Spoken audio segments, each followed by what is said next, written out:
যখন পৌঁছে যায় তখন আল্লাহর ক্ষমতা তার মধ্যে থাকে। আবার যখন দুনিয়াবি জীবনে ফিরে আসে তখন বান্দা হয়ে থাকে। আল্লাহ বলছে আমি তার পা হয়ে যাই। এতদিন চলেছিল তখন আল্লাহর পায়ে চলেনি, এখন আল্লাহর হয়ে গেছে, এখনো চলছে, এখন বলছে ও আমার পায়ে চলছে। এতদিন ধরেছিল, আল্লাহর বলেনি যে আমি ধরছি, ও মানুষ ধরছে। যখন সে আল্লাহর হয়ে গেল বলছে এখন ও ধরেনি, আমি আল্লাহ ধরছি। তাহলে আল্লাহ যখন তার সিফাত, আল্লাহ তার নিজের যা সিফাতকে একজন কামেল মানুষের মধ্যে সমর্পণ করে কি বুঝাতে চাইছে? যে আল্লাহকে তো দেখতে পাবে না, তাহলে আল্লাহকে দেখতে হলে কামেল ওলির দরকার আছে কি? তাহলে চোখের কাজ ওলিকে দেখতে হবে, কানের কাজ ওলির কথা শুনতে হবে, হৃদয়ের কাজ ওলির কথা মর্ম বুঝতে হবে।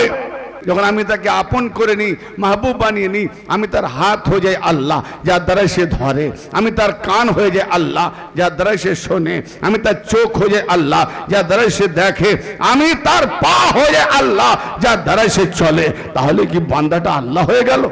যে আয়াতটা পড়ছিলাম, ইয়া আইয়ুহান নাস, কোরআন পাক সূরা হুজরাত আয়াত নাম্বার 13। শুনছেন? শুনবেন বাবজি। ইয়া আইয়ুহান নাস, হে জগতের মানুষেরা। আল্লাহ পাক বলছেন হে লোকেরা, হে জগতের মানুষেরা, ইন্না খালাকনাকুম, নিঃসন্দেহে আমরা, খালাকনাকুম, তোমাদেরকে সৃষ্টি করেছি। নিঃসন্দেহে আমরা তোমাদেরকে সৃষ্টি করেছি।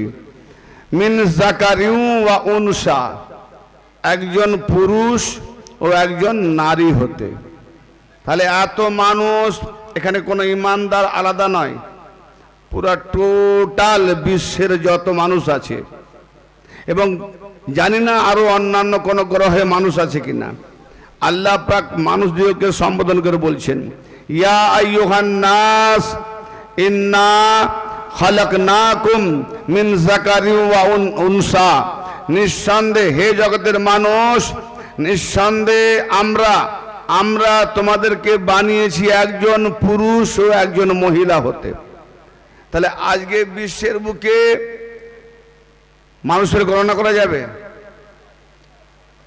কোটি কোটি মানুষ। এত মানুষ কোত্থেকে হলো?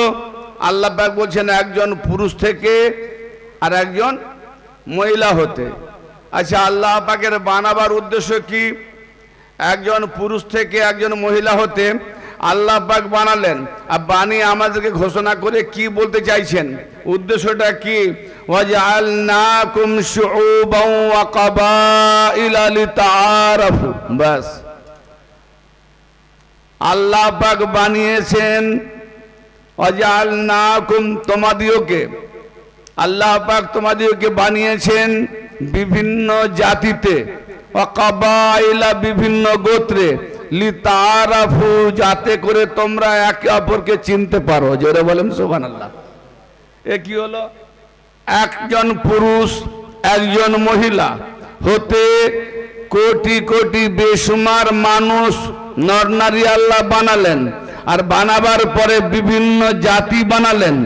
বিভিন্ন জাতি বলতে নারী এক জাতি, পুরুষ এক জাতি, আবার একটা জাতি আছে, বলতে হবে নাকি সেটা? হ্যাঁ, আবার বলতে হবে ক্লিবলিঙ্গ। ব্যাস, এতটাই। বিভিন্ন জাতিতে আল্লাহ বানিয়েছেন, এবং কাবাইলা, বিভিন্ন গোত্র বানিয়েছেন। তাহলে মুসলিম এক গোত্র, হিন্দু এক গোত্র, জৈন এক গোত্র, খ্রিস্টান এক গোত্র, আর মোল্লা যদি বলে ওই গোত্র কাফের। আল্লাহ বানানেওয়ালা, ফতোয়া দেনেওয়ালা মোল্লা, দোষটা কার? হ্যাঁ, আল্লাহ বানাচ্ছে, যে বিভিন্ন গোত্রে আল্লাহ বানাচ্ছে, বিভিন্ন জাতিতে আল্লাহ বানাচ্ছে, আর আমি মোল্লা ফতোয়া দিচ্ছি। তাহলে কি নিজের দোকান চালাবার জন্য? যতটা খদ্দের ধরে রাখা যায়। আবার কি জন্য? লিতারাফু, বিভিন্ন গোত্র বিভিন্ন জাতি বানাবার উদ্দেশ্য আল্লাহ বলছেন যাতে তোমরা একে অপরকে চিনতে পারো, পরিচয় লাভ করতে পারো। কি পরিচয় লাভ করব? আপনি মুসলমান আমি মুসলমান, আপনি হিন্দু আমি হিন্দু, এতে কি পরিচয় লাভ হবে? এই পরিচয় লাভের উদ্দেশ্যটা কি? আল্লাহ পাক জানিয়ে দিচ্ছেন পরিচয়টা কি। ইন্না আকরামাকুম ইনদাল্লাহি আতকাকুম, নিঃসন্দেহে তোমাদের সম্মানীয় ব্যক্তি।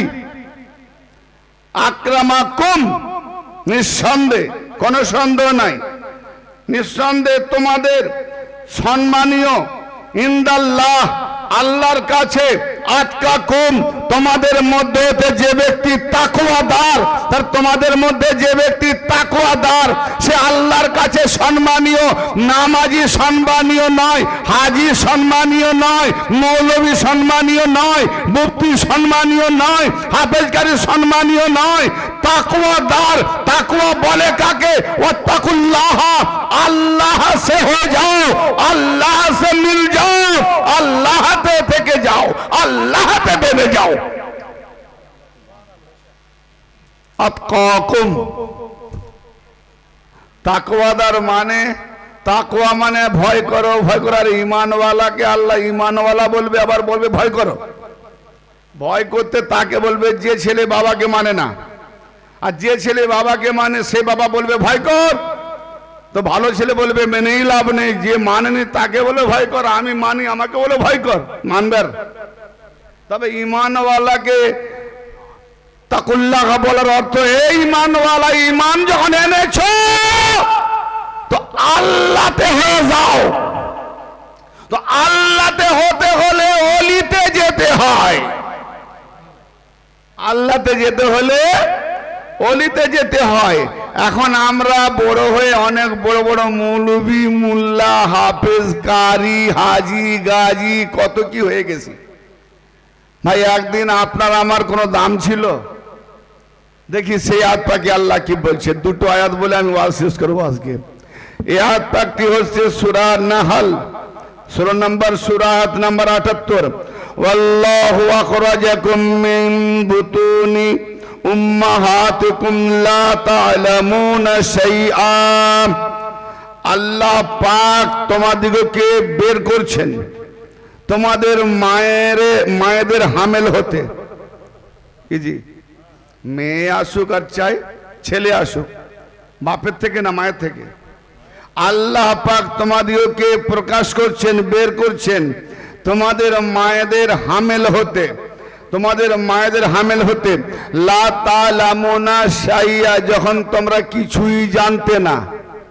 কি জানতে কেউ? ভাইজান হ্যাঁ না বলেন।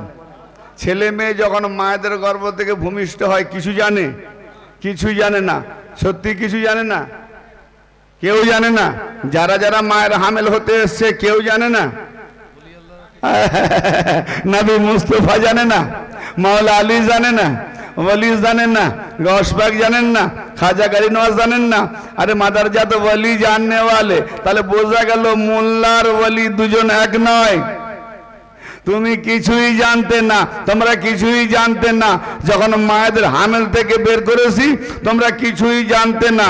তাহলে জানাবার জন্য আল্লাহ কি বানাচ্ছেন? ওয়াজআলা লাকুমুস সামআ ওয়াল আবসারা ওয়াল আফিদাতা লাআল্লাকুম তাশকুরুন, যাতে তোমরা মায়ের হামেল থেকে যখন বের করেছি কিছুই যখন জানো না, তাহলে জানাবার জন্য আল্লাহ পাক কি বানালেন? তোমাদের চক্ষু বানালাম, তোমাদের কর্ণ বানালাম, তোমাদের হৃদয় বানালাম, যাতে করে তোমরা শুকরিয়া আদায় করো।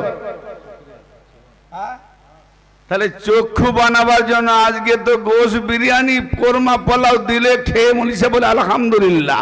ডাল আলু ভর্তা দিলে যখন যাবেনি, ভালো লাগেনি, বলে খেয়ে পুচে খাওয়াও সুন্নত, রেখে দেওয়াও সুন্নত। না না না, আমি কারো বিরুদ্ধে বলছি না। আলহামদুলিল্লাহ কোথায়, শুকরিয়া কোথায়? এখানে কোন শুকরিয়া হবে? চক্ষু বানিয়েছে, তাহলে শুকরিয়া আদায় করতে হবে। শুকরিয়াতে কি বলবো? আলহামদুলিল্লাহ। কর্ণ বানিয়েছে, আলহামদুলিল্লাহ। হৃদয় বানিয়েছে, আলহামদুলিল্লাহ। তাহলে নামাজটা কোন কাজের জন্য? রোজা কোন কাজের জন্য? হজ কোন কাজের জন্য?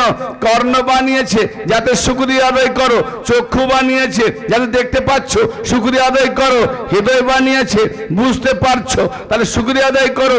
সেই শুকরিয়াটা কি হবে দেখি, সেই শুকরিয়া আদায় করনেওয়ালা কারা আর শুকরিয়া না আদায় করনেওয়ালা কারা। চলেন সূরা আল আরাফ 179 নম্বর আয়াত। ওয়ালাকাদ যারা'না লিজাহান্নামা কাসীরাম মিনাল জিন্নি ওয়াল ইনস, জিন ইনসানদের অধিকাংশকে আমরা, অর্থাৎ আল্লাহ এখানে বহু বচনে ব্যবহার করছে, আমরা জাহান্নামের জন্য বানিয়েছি মালিক। এ তোমার কেমন বিচার? তুমি ইনসান বানাবে, তুমি জিন বানাবে, কে বললো বানাতে? বা তোমার মর্জি, বানিয়েছো ভালো কথা, জিন ইনসান তুমি বানাচ্ছ। আবার অধিকাংশ ওয়ালাকাদ যারা'না লিজাহান্নামা কাসীরাম মিনাল জিন্নি ওয়াল ইনস, অধিকাংশ জিন, অধিকাংশ মানুষদেরকে আল্লাহ পাক জাহান্নামের জন্য বানালো। কেন? লাহুম কুলুবুল্লাহ ওয়া লাহুম আয়ুনুল্লাহ ইউবসিরুনা বিহা ওয়া লাহুম আযানুল্লাহ ইয়াসমাউনা বিহা। তুমি কেন বানালে? কি জন্য বানালে? যাদেরকে আমি চক্ষু দিয়েছি।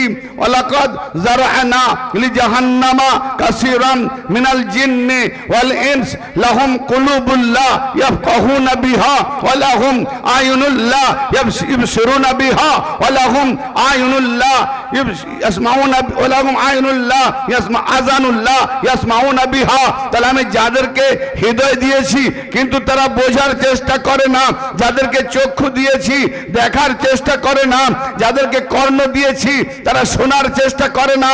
তাহলে এই মানুষ যখন শুকরিয়া আদায় করতে বলেছে চোখের জন্য, কর্ণের জন্য, হৃদয়ের জন্য, পেয়েছে, শুকরিয়া আদায় না করে আজকে শুনেও শুনে না, দেখেও দেখে না, আর বুঝেও বুঝে না, শুনেও শোনে না। এই মানুষদের জন্য আল্লাহ বলছে জাহান্নাম বানিয়েছি। শুধু মানুষ, অধিকাংশ মানুষ জাহান্নাম বানিয়েছি। এদের অবস্থা কি? উলাইকা কাল আনআম, এরা হলো চতুষ্পদ জন্তু, জানোয়ার, শুয়োর, কুকুরের মতো। আল্লাহু আকবার। মানুষ সব থেকে শ্রেষ্ঠ। উলাইকা কাল আনআম, আনআম চার পায়া জানোয়ারের মতো, কা মতো, কাল আনআম, কা আলান বালহুম আদাল, বরং তার থেকেও আরো গুমরা। চতুষ্পদ জন্তু, জানোয়ার, রাস্তা দিয়ে যদি যায় একটা কুকুর, বাচ্চা ছেলে গেলে তবু সে সাইড করে যায়। কিন্তু দুপায়া মানুষ বাইক চালাচ্ছে, গাড়ি চালাচ্ছে, কার কে আছে, কি স্টাইল, কি ফুটানি, কাউকে পরোয়া করছে না। হ্যাঁ, কুকুর দাঁড়িয়ে পেচ্ছাপ করে, একটা ঠেক লাগায় যাতে আমার রিপ্লে মানে ফিরে এসে আমার গায়ে না পড়ে, ধাক্কা লেগে। আর মানুষ কোনো ব্যাপার নয়। কুকুর 2 মাস পাগল, মানুষ 12 মাস পাগল। কুকুর মনিব ভক্ত, মানুষ বেঈমান গাদ্দার। তো এই রকম ধরনের মানুষের জন্য জাহান্নাম বাড়াবেন কার জন্য? এই মানুষদের জন্য আল্লাহ পাক কিছু তার নিজস্ব জাতি সিফাতে ঢেকে রাখা মানুষ বানিয়েছে। সেই মানুষ কি না, আল্লাহ পাক বলছেন যখন বান্দা আমার করিব হয়ে যায়, ফাইজা আহবাবতু ফাকুনতু সামাহুল্লাযী ইয়াসমাহু বিহি ওয়া বাসারাহুল্লাযী ইয়াবসুরু বিহি ওয়া ইয়াদাহুল্লাতী ইয়াবতিশু বিহা ওয়া রিজলাহুল্লাতী ইয়ামশি বিহা। বান্দা যখন আমার নিকটবর্তী হয়ে যায়, আমার করিব হয়ে যায়, আমি যখন তাকে মহব্বত করি, আমি যখন তাকে ভালোবাসি, ছিল আল্লাহ এক, বান্দা 2, শরীক দুজনে আলাদা।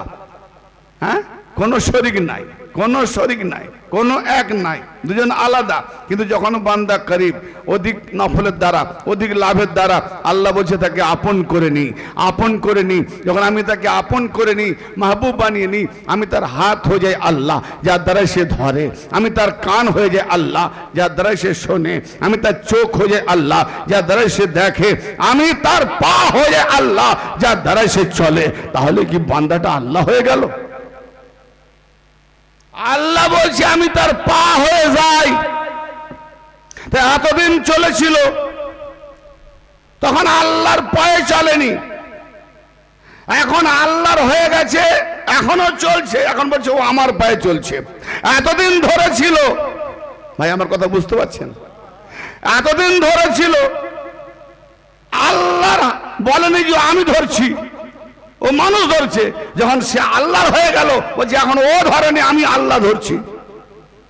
তাহলে আল্লাহ যখন তার সিফাত, আল্লাহ তার নিজের যা সিফাতকে একজন কামেল মানুষের মধ্যে সমর্পণ করে কি বুঝাতে চাইছে? যে আল্লাহকে তো দেখতে পাবে না, তাহলে আল্লাহকে দেখতে হলে কামেল ওলির দরকার আছে কি?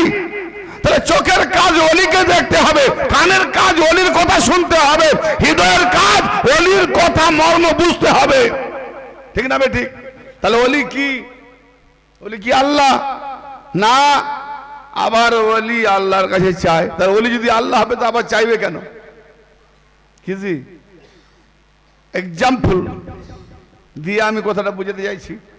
লোহা আর আগুনের আঙ্গার, ভাই আগুনের আঙ্গার ইট ভাটায়। আমার বাড়িতে একটা ধরুন তক্তা ফুটো করব, কি কোনো যন্ত্র নাই, আমি একটা রড নিয়ে গেলাম, আগুনের আঙ্গারে আগুনে প্রবেশ করে দিলাম, লোহাটা বেশ কিছুক্ষণ আগুনের মধ্যে থাকলো। এইবার তাকে আমি কোনো মানে রেঞ্চের মধ্যে কোন একটা যন্ত্রের মাধ্যম দিয়ে আমি তাকে ধরে আনতেছি। কি আনতে? ভাই সরে যা। লোহা নিয়ে যাওয়ার সময় বলিনি সরে যা, সরে যা, সরে যা, হাতে করে নিয়ে যাচ্ছি। কিন্তু যখন নিয়ে আসতেছি আগুনের আঙ্গার থেকে, সাবধান, হুঁশিয়ার, ডেঞ্জার, সরে যা। কেন না? নিয়ে গেছিলাম লোহা, এখন আনতেছি আগুন। কি তাহলে আল্লাহর বান্দা হালে যখন পৌঁছায়, আল্লাহর ক্ষমতাতে যখন পৌঁছে যায়, তখন আল্লাহর ক্ষমতা তার মধ্যে থাকে। আবার যখন দুনিয়াবি জীবনে ফিরে আসে, তখন বান্দা হয়ে থাকে। এই বান্দার মধ্যে আল্লাহর যা সিফাত মজুদ আছে, আলাদা কোথাও নেই। তাতে যে মানুষ আমরা যেখানেই যাই না কেন বাবু, একটা কথা শুনি আর একটা কথা আমিও বলি, নামাজ ছাড়া কারো গতি নেই। কি ভাই, নামাজ ছাড়া কারো গতি আছে? একটু বলবো না, রেখে দেবো? নামাজ ছাড়া গতি নাই। যার নামাজ নাই না, তার ধর্ম নাই। আউয়ালু মা ইউহাসাবু বিহিল আবদু ইয়াউমাল কিয়ামাতি বাদা তাওহীদ আনিস সালাত ক্বালা রাসূল। রাসূল কারীম সাল্লাল্লাহু, অনেকে নামাজ পড়তে যায়নি, ভাবছেন রে এই রে আখেরে আমন ধরলো, লাস্টে আমাদের ধর্মটাই নেই। না ভাই, ভুল বুঝবেন না, একটু শুনে নেন না, আপনিও খুশি হয়ে যাবেন। দেখা যাবে নামাজি বেনামাজি আর বেনামাজি নামাজি, এটা ফের উল্টিয়ে না হয়ে যায়। আল্লাহ নবী বলছেন হাসরের মাঠে তাওহীদের পরে একত্ববাদের পরে সর্বপ্রথম জিজ্ঞেস করা হবে নামাজের। নামাজ ফার্সি লফজ, আরাধনা, দোয়া, প্রার্থনা। আরবি হলো সালাত, মানে কি সংযোগ, কানেকশন। তো রোজানা ওঠা বসা ঠোকা, কার সঙ্গে সংযোগ করলাম? পাড়া প্রতিবেশী, ভাই বাপ চাচাদের সঙ্গে সংযোগ করলাম। কিন্তু যার জন্য নামাজ পড়তে গেলাম সে আল্লাহর সঙ্গে সংযোগ হলো। ইন্না সালাতা তানহা আনিল ফাহশাই ওয়াল মুনকার। আল কোরআন যে নিঃসন্দেহে নামাজ তোমার খারাপি, ফায়সি, যত রকমের নোংরামি দূর করে তোমাকে নিরাপত্তা করে দেয়। একদম নামাজ তোমাকে বাঁচিয়ে দেয় সমস্ত খারাপ কাজ থেকে। কিন্তু নামাজের মধ্যে যদি কোনো খারাপ পাওয়া যায়, মিথ্যা পাওয়া যায়, 100% কোরআন গ্যারেন্টি দিল তার নামাজ কবুল হয়নি। যদি নামাজ হতো তো তার মধ্যে দিয়ে কোনো খারাপি বাক্য, খারাপি ব্যবহার আসতো না। এবারে আসুন, নামাজ মানে কি আর সালাত মানে কি? ভাই আমরা নামাজ পড়তে যাচ্ছি মসজিদে, মসজিদে আজান হয়ে গেল, ছুটে গেলাম, ছুটে গিয়ে ভুলবশত আমরা দোয়াটা না পড়ে আগে বাঁ পা ঢোকাতে হবে মসজিদে, তাই তো? মসজিদে আগে বাঁ পাটা প্রবেশ করাতে হবে। মসজিদে জানতো নাকি? তোকে বলছেন না কেন? আমি বলে দেখছি যে মসজিদে কত লোক যায়, নতুন এসছি তো ভাই, জানি না। ডান পা তো মার্শাল্লাহ সবাই মসজিদে জানাওয়ালা আছে। হ্যাঁ, ইমাম ভুল করলে ভুল ধরবেন না কি জি? তাহলে ডান পা ঢোকাতে হয়। আচ্ছা, ডান পা প্রবেশ যখন করাবেন, ডান পা প্রবেশ করাবার পূর্বে কিছু একটা বলতে হয় না? বলতে হয়। মসজিদের সাইনবোর্ডে লেখা আছে না দরওয়াজাতে? এটা নবী পাকের হাদিস, আল্লাহুম্মা ইফতাহলি আবওয়াবা রাহমাতিকা, হে আল্লাহ আমার জন্য রহমতের দরওয়াজা খুলে দাও। ভাই মসজিদের গেট খোলা আছে বলেই তো ঢুকছি, একটু গৌর করে বলেন। মসজিদের গেট খোলা আছে বলে তো ঢুকছি, তাহলে আবার রহমতের দরওয়াজা খুলতে বলছি কেন? মসজিদ কি শয়তানের দরজা? মাআযাল্লাহ। ভালো করে বুঝবেন, মসজিদ যখন আল্লাহর ঘর, তাহলে আল্লাহর ঘর যখন আল্লাহর রহমত ওখানে আসে, তা আল্লাহর রহমতওয়ালা ঘর যখন, তো আল্লাহর রহমতের দরজা খোলা আছে, তো আবার আল্লাহকে বলছি আল্লাহুম্মা ইফতাহলি আবওয়াবা রাহমাতিকা, হে আল্লাহ আমার জন্য রহমতের দরজা খুলে দে। তো দরজা তো খোলা আছে, ফের কোন দরজা খুলতে বলছি? কি নাটক করতে এলাম নাকি? কোনো নাটক কোম্পানির নায়কের নাটক করছিলাম অভ্যাস আছে নাকি? তাহলে নবী কি নাটক দেখিয়ে গেছেন, না নাট্যমঞ্চ নাটক করার জন্য বলে গেছেন? তা নিশ্চয়ই ভেদ আছে। একবারে জিজ্ঞেস করেছি, মৌলভী সাহেব মসজিদের দরজা খোলা আছে, আবার রহমতের দরজা খুলে দাও, দোয়াটা পড়ে ঢুকতে হয়, ওটা আবার কোন দরজা? মৌলভী সাহেব বলবে নামাজ পড়তে এসছো, নামাজটাই পড়ো না, বেশি জানার চেষ্টা করোনি কি জি? তার মানে হয়তো আমি নিজেই জানি না, এটাও তো হতে পারে, এটাও তো হতে পারে। নন ম্যান মনে করবেন না যে আমি কাউকে কিছু বলছি না, এইভাবেই ঘটছে, শুধু দোকান চালাবার ব্যবসা চলছে। জি হায় রে ভাই, কত দেখবো। 3-4 মুফতি শুধু ফোন করেছে, মাওলানা সাহেব একটা মসজিদ ধরিয়ে দেন, নাহলে মাদ্রাসা ধরিয়ে দেন, নাহলে এইরকম পড়াশোনা করেছো নবী, এই তোমরা ওয়াজ করো। নবীজি নাকি মোটেগিরি করতেন, নবীজি নাকি ছাগল চড়াতেন, নবীজি নাকি চাকরি করতেন, ব্যবসা বাণিজ্য করতেন। তো তুমি মৌলভী সাহেব, তুমি যখন নিজেই বলছো আল ওলামা ওয়ারাসাতুল আম্বিয়া, ওলামারা হলো নবীদিগের ওয়ারিস, তো তুমি কেমন ওয়ারিস? তুমি যার ওয়ারিস তার কথা বলছো, সে চাকরি করতেন, ব্যবসা করতেন, বাণিজ্য করতেন, কাজকাম করতেন, তুমি আবার মসজিদ মাদ্রাসা খুঁজছো কেন? হ্যাঁ, মসজিদ মাদ্রাসা বলেন নাই কোনো গতি, কি করি তাই করি ইমামতি। মানে জীবনে কোনো কাজ করিনি, যার নাই কোনো গতি তাই তো করি ইমামতি। ভাইরে, ওই ইমামতি শিখলে হবে নি, পরে আখেরাতে জবাব দিতে হবে। খেয়াল করে রেখো, দরওয়াজা কোনটা? মসজিদ খোলা আছে, আবার আবার কাঁধে কাঁধ মিলিয়ে দাঁড়ালে কি বলে? হ্যাঁ, এইভাবে দাঁড়াবে। যদি একজন কেউ সরে দাঁড়িয়েছে, ফাঁকা আছে, এই কাঁধে কাঁধ মেলা, বলে হুজুর কেন? না ফাঁকা থাকলে শয়তান ঢুকে যাবে। আমি বলি মৌলভী সাহেব, করোনা কালে যখন 2 ফুট ছাড়া দাঁড়িয়েছিল, তখন কত শয়তান ঢুকেছে আর বেরিয়েছে। হ্যাঁ, করোনা কালে দাঁড়িয়েছিল কায়ে গায়ে, দূরে দূরে, তো তখন তো মৌলভী সাহেব বলেনি এই কাঁধে কাঁধ মিলিয়ে দাঁড়ালে শয়তান ঢুকে যাবে। বললেই বিপদ, নামাজ পড়াই বন্ধ করবে, মৌলভী সাহেবের ইনকাম বন্ধ হয়ে যাবে। ঠিক না বেটি? অতএব বাবা, এখন এতদিন করছিলাম আমি ইমাম, সরকার এখন আমার ইমাম, ছাড়ো বাবারে। সব জায়গায় সব গুটি চালালে হবে নি, একটু বুঝাতে হয়। আর না নিজেও বুঝবে না, বুঝারও চেষ্টা করবে না, নিজেও যাবে জাহান্নামায়, আর সবকে নিয়ে যাবে জাহান্নামায়। যে যাবে তার নসিব খারাপ, যা জাহান্নামে যাও। শোনো, নামাজ কাকে বলে? নামাজ নামাজ করছো, নামাজ আসল নামাজটাই ছেড়ে বসে আছে। হ্যাঁ, আল্লাহর নবী শুরু থেকে নামাজ পড়েছেন, আবার মেরাজ থেকে নামাজ নিয়ে এলেন। তাহলে শুরু থেকে নামাজ পড়েছেন, সেই নামাজ গেল কোথায়? যদি মেরাজ নামাজ এটা, আবার যদি আগে মেরাজ নামাজ এটাই পড়ছে, তো নবী পাকের নামাজ গেল কোথায়? আর নবী পাকের নামাজ পড়ছে, তো মেরাজের নামাজ গেল কোথায়? আর মেরাজ হওয়ার পূর্বে যে কোরআনের আয়াতে মাক্কি সূরাতে নামাজ এসেছে, সে নামাজ গেল কোথায়? নামাজ নামাজ নামাজ করে মানুষদেরকে ভুলভাল বুঝাচ্ছ। হ্যাঁ, নামাজটা এখন বুঝলে না, নামাজ তো তুমি নিজেও আল্লাহুম্মা আফতাহ লি আবওয়াবা রাহমাতিকাটাকে বুঝো, হে আল্লাহ আমার জন্য রহমতের দরজা খুলে দাও। সূরা আল আম্বিয়ার 107 নম্বর আয়াতে চলে যাও। ওয়া মা আরসালনাকা ইল্লা রাহমাতাল লিল আলামিন, হে নবী আমি আপনার জন্য সারা কায়নাতের জন্য, সারা কায়নাতকে আপনার জন্য রহমত রহমত রহমত ছাড়া আর অন্য কিছু করে বানাই নাই।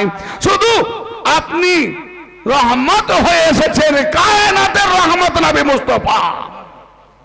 তাহলে আল্লাহুম্মা আফতাহ লি আবওয়াবা রাহমাতিকা, হে আল্লাহ আমার জন্য রহমতের দরওয়াজা খুলে দাও। তো রহমতের মুকাম মুহাম্মদ, তাহলে রহমতের মুকাম পেয়ে গেলাম। মসজিদের দরজা রহমতের দরজা, মুহাম্মাদের মুকাম নয়। মসজিদের ভিতরে মুহাম্মাদের মুকাম নয়, মুহাম্মদ হলো রহমতের মুকাম। এবার দরওয়াজা খোঁজো।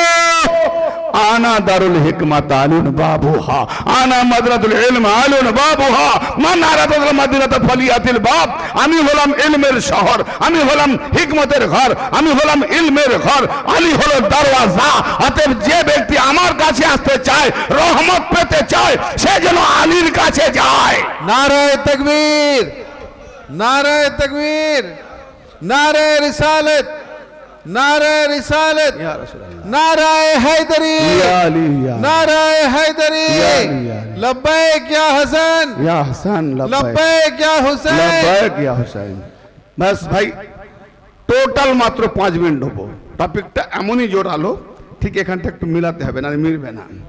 তাহলে মুহাম্মদ রহমতের মুকাম, চাবি দরজা আলী। যে আলী বললে মোল্লার মুখ ঘুরে যায়, সে আবার তো নামাজি হলেও জাহান্নামী, ঠিক না বেঠিক? আলীর নারাদের যদি মোল্লা মুখ উদাস হয়ে যায়, তো ভেবে না ওর পিছনে নামাজ মানে সোজা জাহান্নামায় যাচ্ছ। হ্যাঁ হ্যাঁ, আবার ভাবতে পার সময় লাগবে নাকি? ভাই আমার, এবারে আসেন নামাজ নামাজ নামাজ। ইয়াকা না'বুদু ওয়া ইয়াকা নাস্তাইন। আমি পুরো সূরা ফাতিহা বললে এখন পুরো 3-4 রাত কেটে যাবে, মুক্তাসার। আয় আল্লাহ আমরা আপনারই ইবাদত করি, আপনারই সাহায্য চাইছি। তাহলে ইবাদত আমরা কার করছি? আল্লাহ। আল্লাহ কেন? আল্লাহ বলছে কেন রে? না আপনার কাছে সাহায্য চাইছি। কিসের সাহায্য? ইহদিনাস সিরাতাল মুস্তাকিম। আয় আল্লাহ আমাদেরকে সহজ সরল পথে হেদায়েত করো, সিরাতে মুস্তাকিমে চালাও। ও আচ্ছা, এই জন্য আমার ইবাদত করছো, এই জন্য আমার সাহায্য চাইছো, যাতে আমি তোমাকে সিরাতে মুস্তাকিম দেখাই, সিরাতে মুস্তাকিমে চালাই। তা আল্লাহ সিরাতে মুস্তাকিমে চালাবে। আল্লাহকে বললাম ইহদিনাস সিরাতাল মুস্তাকিম, আয় আল্লাহ আমাদেরকে সিরাতে মুস্তাকিমে চালাও, সিরাতে মুস্তাকিমে চালাও। আর আমরা তোমারই সাহায্য প্রার্থী। আল্লাহ সূরা মুহাম্মাদের 7 নম্বরে বলছে, ইয়া আইয়ুহাল্লাযিনা আমানু ইন তানসুরুল্লাহা ইয়ানসুরুকুম ওয়া ইউসাব্বিত আকদামাকুম। হে ঈমানদারগণ, তোমরা যদি আল্লাহকে সাহায্য করো, তা আমি আল্লাহ তোমাদের সাহায্য করব। তো বলি মৌলভী সাহেব, নামাজে গিয়ে রোজই বলছি, রোজানাই বলছি ওয়াইয়াকা নাস্তাইন, আমরা আপনারই সাহায্য প্রার্থী, আমরা আপনাদের সাহায্য প্রার্থী। আর আল্লাহ কি বলছে কালা শুনতে পাওনি? আল্লাহ বলছে যদি তুমি আমায় সাহায্য করো, তবে আমি আল্লাহ সাহায্য করব। তো নামাজে আল্লাহর কাছে সাহায্য চাওয়ার আগে আগে আল্লাহকে সাহায্য করো। বলো আল্লাহকে কি দিয়ে সাহায্য করবে? টপিক রেখে গেলাম, প্রশ্ন থাকলো উত্তর দিলাম না। আল্লাহকে কি দিয়ে সাহায্য করলে তবে নামাজ কবুল হবে, তবে নামাজ কায়েম হবে? আল্লাহকে বান্দা যদি সাহায্য করে, তবে আল্লাহ সাহায্য করবে, আর তবে সিরাতে মুস্তাকিম পাবে। আর সিরাতে মুস্তাকিম পেয়ে গেলে ইহদিনাস সিরাতাল মুস্তাকিম সিরাতাল লাযিনা আন'আমতা আলাইহিম, আয় আল্লাহ তাদের পথে চালাও যাদের উপরে নিয়ামত দিয়েছো। কোন নিয়ামত? তোমার বাবা, আমার বাবা, কায়নাতের বাবা, বাবা আদম শফিউল্লাহ 300 বছর কেঁদে কেঁদে আখের দোয়া করলো, আল্লাহ মুহাম্মদ আলে মুহাম্মদের ওসিলায় আমার তওবা কবুল করো। তো আল্লাহ পাক আখেরে মুহাম্মদ, আলী, ফাতেমা, হাসান, হোসেন পাঞ্জেতানির ওয়াস্তে বাবা আদমের দোয়া কবুল হলো, তওবা কবুল হলো। তো তোমার বাপের যখন পাঞ্জেতান ছাড়া উপায় নেই, তুমি তার বেটা কপাল ফাটা, পাঞ্জেতান থেকে কি করে দূরে থাকবে? তাহলে বোঝা গেল বাবা আদম পাঞ্জেতানি, পাঞ্জেতানি যে ইনকার করবে সে বাবা আদমের বেটা নয়, লাওয়ারিস।